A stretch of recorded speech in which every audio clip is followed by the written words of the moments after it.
Welcome back to Hardware Unboxed. Now, I know I promised no more 5700 XT graphics card reviews.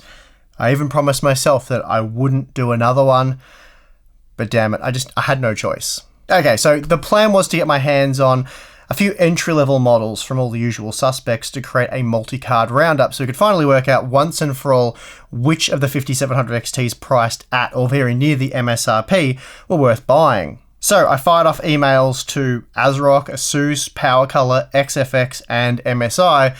I've already got the Sapphire Pulse, so I didn't need to request that. Then ASRock got back to me. They're in the process of trying to get us a sample of their Challenger, and XFX is doing the same with their Raw 2. So that's good, but unfortunately they've been my most successful pursuit so far. In a roundabout way, Asus said they weren't going to send me the Tuf Gaming. Well, they didn't actually confirm that. That's unfair. They just said they were, the usual runabout stuff, trying to get one. Oh, there aren't samples available. We don't know if we can get one. All that sort of stuff. So that seemed, well, not very promising. And then PowerColor just flat out said no. And that was in a rather bizarre way. They told me that the Red Dragon is now on sale and therefore they aren't sending out review samples. Apparently, once the product goes on sale, there is no need to inform potential buyers about the product or do any further advertising. Oh, and upon requesting the mech from MSI, they transitioned into the fetal position and muttered something along the lines of, "We can't have another Evoke incident." So yeah, that was a no from them on the sample there. And that means after many emails and a few phone calls, I had 3 manufacturers tell me, well, basically request denied, and then 2 who were like, yeah, we might be able to help out with that. We'll get back to you. But yeah, I suspect they're probably just buying time. So that's frustrating, and it left me questioning just how badly we wanted to make this content. But when we're denied samples and they're basically telling us they're too scared to send the product because they're worried what we'll say, that really motivates me to go out and get it. And thankfully, with the backing of our amazing Patreon members, we are able to invest money and buy these cards just off the shelf. So yeah, I'm glad that's exactly what I went and did. Now, as I said, the plan was to create a roundup of affordable 5700 XT graphics cards, but those plans quickly went out the window when I began testing the Asus TUF Gaming X3 RX 5700 XT OC. Whew, I left Radeon out of that name as well. What a ridiculously long name. But anyway, that's not what we're here for. This is without question the worst 5700 XT on the market. You might have thought the Thick 2 wasn't all that flash, but it's a bloody engineering marvel compared to this thing. Rather than do the typical hardware unbox review where we go over the entire product top to bottom, I'm just going to quickly gloss over the design and then show you guys why you absolutely shouldn't buy it. Externally, this graphics card does look very promising, and that's no doubt the reason why so many of you have been hounding me to take a look at it. It's priced at just $420 US, and for that you get a triple fan card that looks quite bulky. It looks like it has a really good heatsink under that fan shroud. It measures 54mm thick, it's 270mm long, and 125mm tall, so it is a reasonably large graphics card. It also weighs in at 957 grams, so that makes it a little heavier than Gigabyte's Gaming OC model that I looked at a few weeks ago. And as I said, the card itself does look very impressive. The black and grey fan shroud is very nice, as is the matching backplate, and Asus has even powder coated the I/O bracket black to give it that sort of complete look. So at least on the surface, it does look like a very tip-top graphics card. However, pulling the card apart reveals a few worrying signs. Firstly, what appeared to be a big bulky heatsink really isn't. Rather, it weighs just 382 grams, and that's not much heavier than the laughably small MSI Evoke OC heatsink, which tipped the scales at just 355 grams. So that means you are getting just 8% more metal with the TUF version. And as another example, Gigabyte's Gaming OC, that packed a 442 gram heatsink, and as I noted in that review, even it was a little on the light side. But the small heatsink isn't the biggest issue here. Rather, it's the heat spreader you'll find on the GDDR6 memory, if it can even be called a heat spreader. This black anodized aluminium part weighs just 24 grams. It's extremely thin, has very little surface area, and due to the design of the heatsink above it, it sees almost no airflow. Typically for these more compact designs, you'll see the GDDR6 memory cooling integrated into the GPU base plate, which is what we saw with the MSI Evoke, and this helps maximize cooling performance for the memory. When using the separate heat spreader approach, you really need the heat spreader to cover the entire PCB, much like what we saw in the ROG Strix version. And if you can include some sort of raised, bumpy, fin areas to maximize that surface area, then yeah, that makes it even better. But what we have here is next to useless, and in fact, given the thermal results that we'll look at in a moment, I think it's fair to say it is useless. Before we move on, I just wanted to show you the fan shroud, and I really hope my mate Steve at Gamers Nexus gets a chance to look at this thing, and if he does, you'll be in for at least a 20-minute rant video as a treat. As I noted earlier, the graphics card is quite thick. Thick to kind of thick, if you know what I mean. That's to say it is artificially thickened for extra marketing effect. The heatsinks are around 8mm thinner than what you'll find on the premium versions, such as the Red Devil, and yet the card is overall just as thick.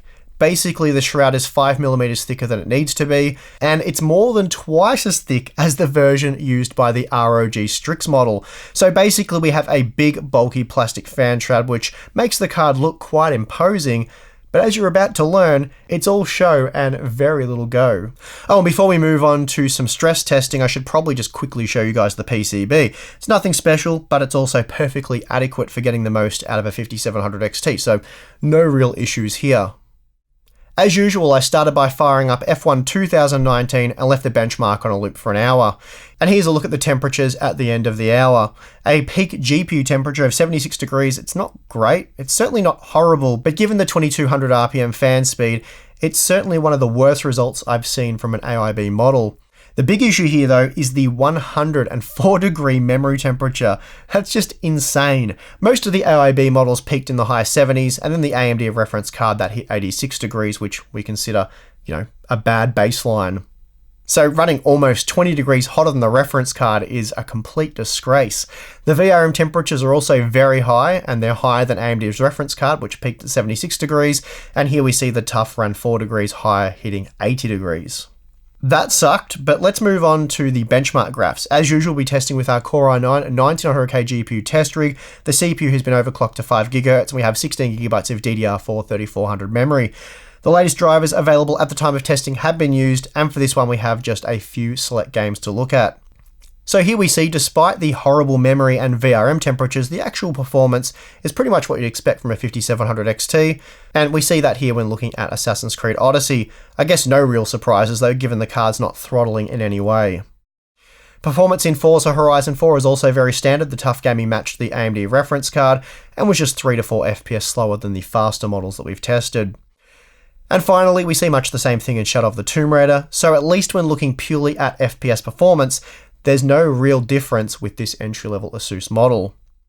Now, time for power consumption, and despite being an OC model, Asus has been careful not to feed it any extra voltage, so when it comes to power consumption, it is very similar to the AMD reference version. And we see a similar thing when looking at the total system consumption. Basically, the Asus TUF is very similar to the Gigabyte Gaming OC when it comes to power draw, so that's good, and really all it means is, as we just saw, it's a few frames slower than the high-end models, but really those extra frames aren't worth the additional power draw it takes to achieve them.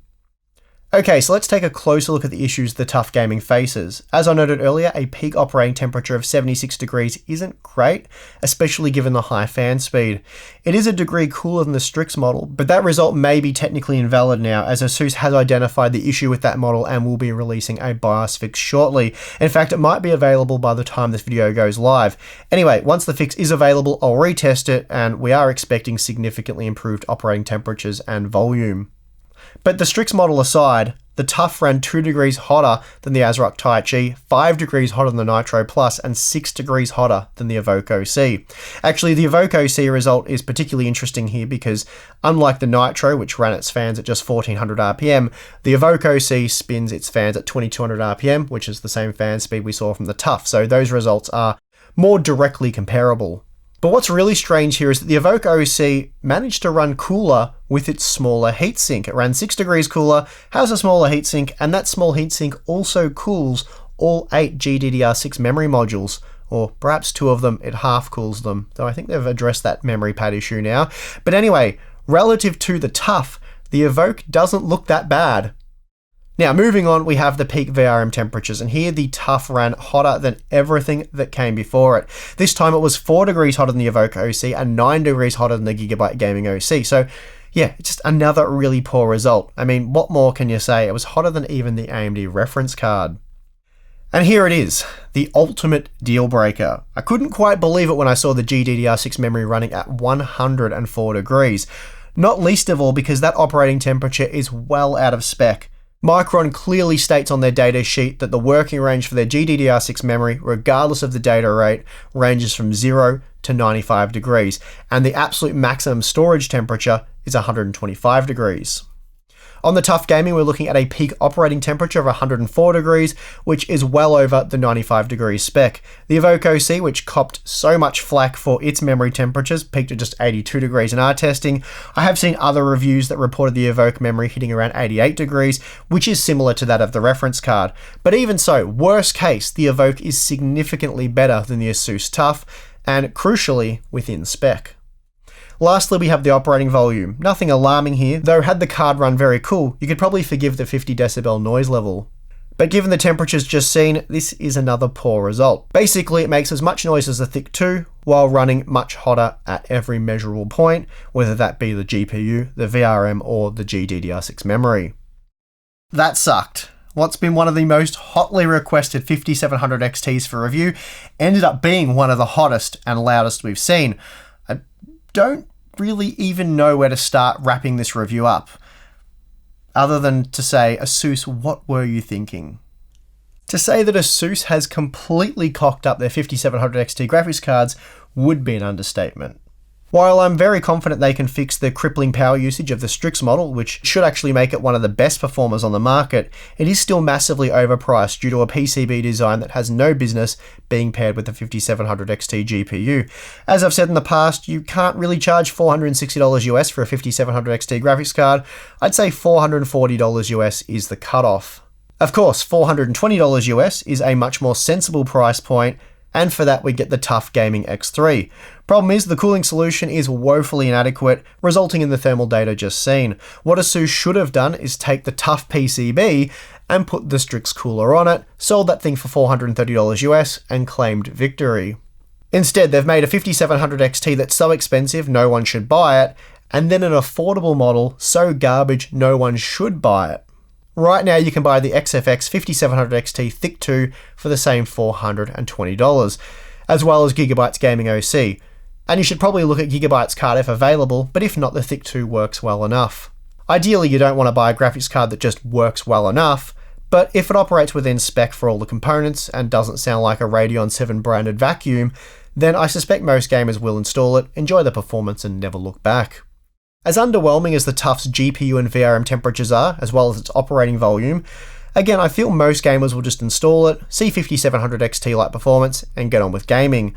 But with the GDDR6 memory operating at such high temperatures that are above the maximum safe operating value, it's a fail. A flawed product that you simply should avoid. Again, it's a real shame. Here we have an affordable Asus 5700 XT that, upon first glance, it does look like it would be quite a good graphics card. And what really frustrates me about this whole situation is that Asus sends out their flagship, their most premium Strix model, to showcase what they have to offer when it comes to making a 5700 XT graphics card. And they do this knowing full well that most people will just assume that because the Strix is a fantastic model with a big beefy cooler that performs well, or at least it will with the BIOS update, that the same will be true for the Tuf version, and they'll just go ahead and buy the more affordable version if they can't afford the Strix. But yeah, as I said, they even managed to mess that one up with the BIOS, heavily overvolting the GPU to the moon and back. But the point still stands. They send out the Strix because that's their flagship Halo product, and they kind of shut this one away and hide it from reviewers, but are happy to push it out to you guys on shelves and say, hey, here's a really cool looking affordable 5700 XT that doesn't have any major flaws. Anyway, I'm glad I invested $730 of my own money on this product so that you guys don't have to. I certainly won't see a return on that investment from this one video, but thanks to the Hardware Unboxed community on Patreon, I don't have to, so that's very nice. We do like to work with manufacturers when we can, as it frees up budget for when they refuse to play ball, like what's happened here with this Tuf graphics card, and it also happened recently with MSI with their X570 Pro Carbon Wi-Fi. That was another product that turned out to be complete rubbish. I know there's always a big hoo-ha made about reviewers who receive free samples, not wanting to give out negative reviews to risk getting cut off from said free samples, but I hope at this point we have made it abundantly clear through our own actions, through the reviews that we do publish, that this really isn't a consideration for us. We'll go out of our way to purchase products like this. If it's good, we'll say so. If it's garbage, we'll say so, as we did in this video. And if that ends up resulting in Asus cutting us off from samples, and so be it. I don't think it will. It has never before. Like, I don't know why it would be a consideration, because we've proven that doesn't happen. Usually they're more willing to work with you to avoid things like this happening, not so they can bribe you out of doing it, just so they know what to do when making their product. So MSI is very well aware that they need to focus on VRM performance when they're building a motherboard with a flagship chipset, and they've told me that in future you'll see much better boards from them. So if that happens, then hey, everyone wins. That's great. But anyway, if you'd like to help us keep the manufacturers honest, then yeah, consider joining us over on Patreon. We have a really large community already, but it can always get bigger. It helps us buy more and more things each month. And I just spent over 2,200 Australian dollars on 5700 XTs for that roundup. And yeah, this was going to be included in the roundup. It probably still will be. But I thought, given my findings, that it sort of deserved its own dedicated video. And I sort of wanted to get this out there as a public service announcement, because a lot of you guys were telling me you were thinking of buying this card because you like the look of it, 3 fans, all that. But anyway, I think we've sorted that one out now. Anyway, yeah, join us on Patreon. You can get access to our private Discord chat, monthly live streams, and a few other cool perks. But as always, above all else, thank you very much for watching. I'm your host, Steve, and I'll see you again next time.